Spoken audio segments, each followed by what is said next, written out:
All right, guys, it's case study time.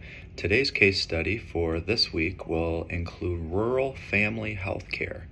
And listen up. So we have Grace W. She is 50 years old, and she is an artesian cheesemaker referred to the County Health Nursing Services Home Health Agency by the local community center.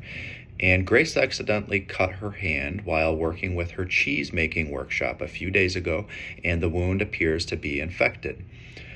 She hesitated to seek medical care until today, and Grace is determined to manage the wound at home and declines any suggestions for hospitalization.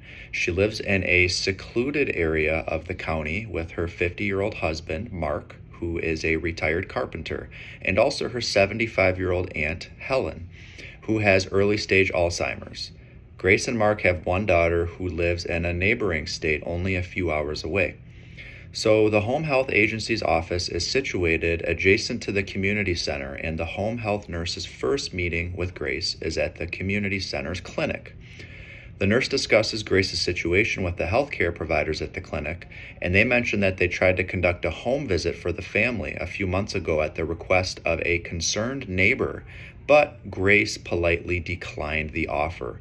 And the nurse explains to Grace that since she prefers to manage her wound at home, the nurse will visit her twice a day for at least a week to clean and dress the wound as appropriate.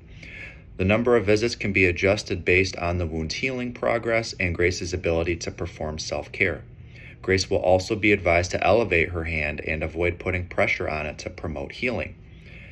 Now, since you've heard the case study, go ahead and answer the questions that are associated with the case study within Canvas.